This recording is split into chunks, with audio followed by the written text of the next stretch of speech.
नमस्ते, नमस्कार, आदाब और जय हिंद, भारत माता की जय, वंदे मातरम। मैं गुरु रहमान अदम्य यदि गुरुकुल और मां प्रेमा फाउंडेशन की ओर से आप तमाम बेटी और बेटों का स्वागत कर रहे हैं। और मैंने अपने पहले कैसेट में आपको मॉडर्न इंडिया के कुछ सिलेबस के बारे में चर्चा की थी। मैंने कहा कि 10 एपिसोड कम से कम इस सिलेबस करेगा। इस सिलेबस के 10 एपिसोड में निसंदेह आपकी तमाम समस्याओं का निराकरण 90% निराकरण हो जाएगा। उसके बाद बाकी हम लोग क्लास लेंगे, पूरा करेंगे। मैं बता दूं आपको कि मां प्रेमा फाउंडेशन की सीईओ जो ज्योति जी हैं, जो उन्होंने ठाना है कि हर गरीब के घर में शिक्षा को पहुंचाना है, उसके लिए आप लोग मां प्रेमा फाउंडेशन को यूट्यूब चैनल को सब्सक्राइब करें और ज़्यादा से ज़्यादा शेयर करें, ताकि हम लोग गरीब, अनाथ, असहाय, दिव्यांग के घर में कलम से क्रांति ला सकें। आइए देखते हैं अगला क्या था। तो आप देखिएगा कि 1707 में औरंगजेब की मृत्यु हुई। औरंगजेब की मृत्यु के पश्चात, चूंकि मुगलों में उत्तराधिकार का कोई निश्चित नियम नहीं था, इसी कारणवश औरंगजेब की मृत्यु के पश्चात उसके 4 बेटों में जबरदस्त उत्तराधिकारी का संघर्ष चला।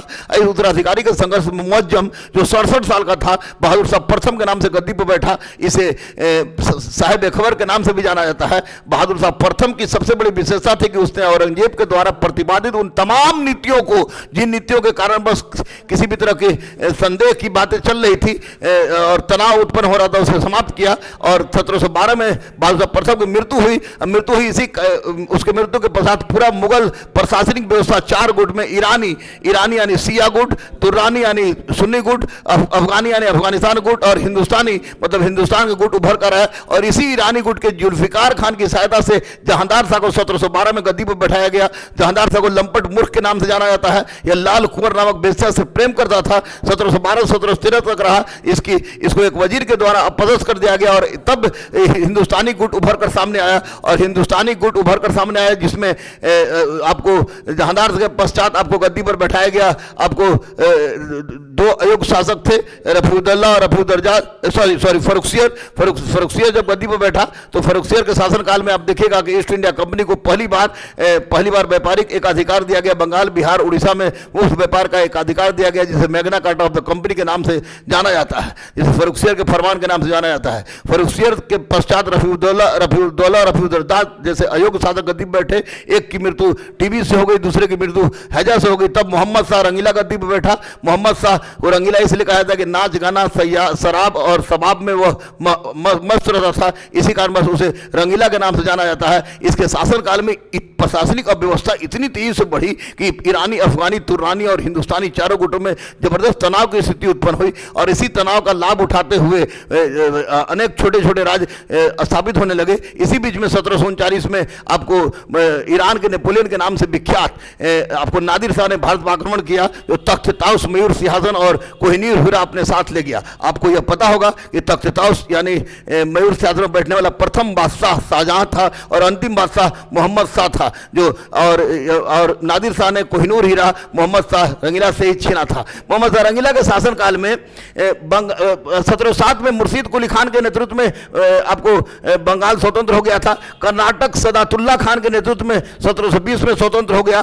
कर्नाटक 1720 में सदातुल्ला खान के नेतृत्व में स्वतंत्र हो गया। आपको रुहेलखंड मोहम्मद खान बंगस के नेतृत्व में 1720 में स्वतंत्र हो गया। उसके बाद अवध आपको सादत खान के नेतृत्व में 1722 में स्वतंत्र हुआ। 1722 में स्वतंत्र हुआ। हैदराबाद निजामुल मुल्क आसफ जहां, जिसको चिनकिलिज खान के नाम से भी जाना जाता है, उसने मुबारिज खान को छकुरखेड़ा के युद्ध में पराजित करके हैदराबाद राज्य की स्थापना 1724 में की। पंजाब में रंजीत सिंह ने स्वतंत्र राज्य की स्थापना की। सिंध में मीर अली ने स्वतंत्र राज्य की स्थापना की। मैसूर में हैदर अली की स्थापना की। ये संपूर्ण छोटे छोटे स्वायत्त राज्य की चर्चा और उसकी विशेषताएं, कौन कौन सी विशेषता क्या थी, बंगाल का ईस्ट इंडिया कंपनी के साथ क्या संबंध था, आपको कर्नाटक का ईस्ट इंडिया कंपनी के साथ संबंध क्या था, एंग्लो फ्रेंच भारत अंग्रेज और फ्रांसीसियों के बीच कर्नाटक का युद्ध किन कारणों से हुआ, कैसे 1760 में वाणिवास के युद्ध में अंग्रेज फ्रांसीसियों को पूरी तरह से पराजित करने में सफल हुए, उसकी चर्चा करेंगे।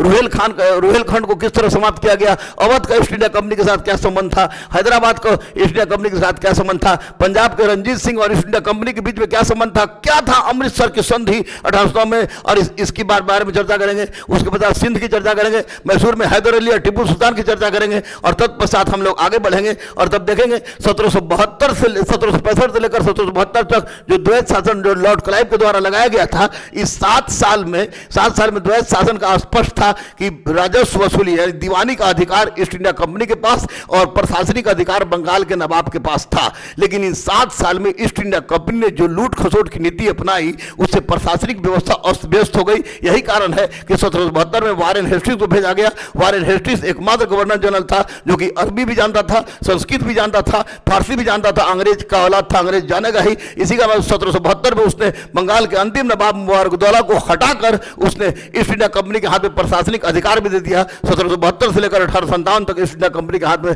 प्रशासनिक अधिकार भी रहे। अब देखिएगा तो नीचे कीजिए, ईस्ट इंडिया कंपनी के शासन की शुरुआत 1772 से 1857 तक है, 1857 तक है, 1857 तक है। तो इसमें नई भू राजस्व व्यवस्था में आप देखिएगा अस्थायी बंदोबस्त को इस्तेमारी व्यवस्था या जमींदारी व्यवस्था या सूरजास के नियम के नाम से भी जाना जाता है।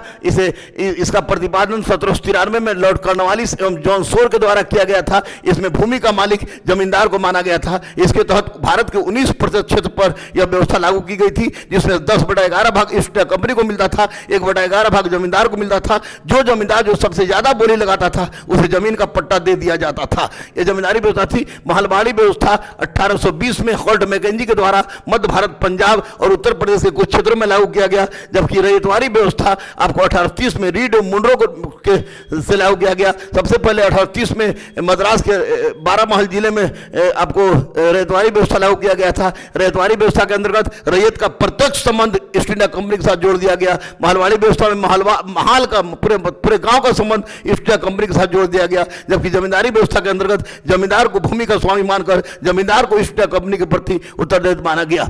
इसी बीच में आप देखिएगा कॉर्नवालिस द्वारा सिविल सेवा, न्यायिक सेवा एवं पुलिस सेवा को जन्म दिया गया। सिविल सेवा को इस्पात के चौखट के नाम से जाना जाता है। तब हम लोग चर्चा करेंगे भारत में शिक्षा का विकास। भारत में शिक्षा का विकास हम देखिएगा 1781 में कलकत्ता मदरसा की स्थापना वारेन हेस्टिंग्स द्वारा की गई। उसके बाद आपको 1784 में विलियम जोन्स ने एस्थेटिक सोसाइटी ऑफ बंगाल की स्थापना की। 1784 में विलियम जोन्स के द्वारा एस्थेटिक सोसाइटी ऑफ बंगाल की स्थापना कलकत्ता में की गई, जिसका मूल उद्देश्य था भारतीय समाज और संस्कृति के तथ्यों को सामने लाया जाए। इसी क्रम में चार्ल्स विल्किंस ने श्रीमद् भगवद गीता का अंग्रेजी में रूपांतरण किया।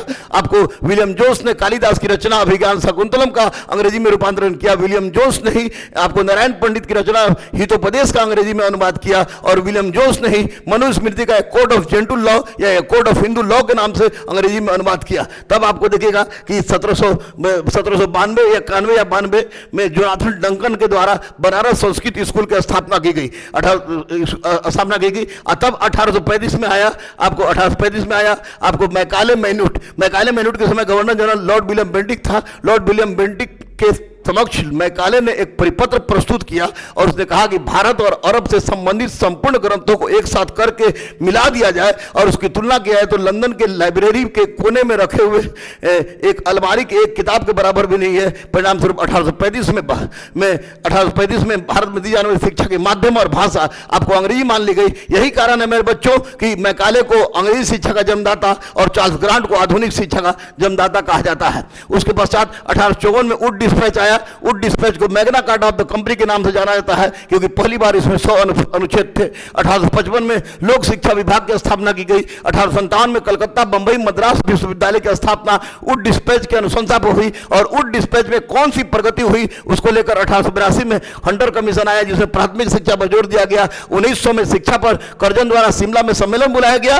और कर्जन ने ही 1902 में रेले कमीशन का गठन किया और इसी रेले कमीशन के गठन के आधार पर 1904 में विश्वविद्यालय अधिनियम पारित किए गए। 1917 में सैडलर कमीशन आया जो शिक्षा संबंधित था। 1929 में हर्टोग कमेटी आया और इस बीच में 1937 में महात्मा गांधी के द्वारा अपनी हरिजन वर्धा में एक शिक्षा संबंधित एक भाषण दिया गया जो हरिजन नामक पत्रिका में छपी जिसे वर्धा योजना के नाम से जाना जाता है। तत्पश्चात 1929 में हर्टोग कमेटी, 1937 में वर्धा योजना, 1944 में आपको सार्जेंट आयोग आया शिक्षा संबंधित, 1948 में राधा कृष्ण आयोग आया। राधा कृष्ण आयोग के पश्चात आप इसी के अनुशंसा पर देखिएगा 1953 1953 में संसद से अधिनियम पारित करके यूनिवर्सिटी ग्रांट कमीशन विश्वविद्यालय अनुदान आयोग का गठन किया गया। इन तमाम तथ्यों की विस्तार से क्रमवार धीरे धीरे हम चर्चा करेंगे, जो क्लर्क से कलेक्टर और सिपाही से एसपी तक की तमाम परीक्षाओं के लिए अत्यंत ही महत्वपूर्ण होंगे। तत्पश्चात मैं प्रवेश करूंगा आपको विभिन्न अधिनियम के तहत, जो आपको शुरू होगा 1776 रेगुलेटिंग एक्ट, 1784 का पिट्स इंडिया एक्ट, 1792 का अधिनियम,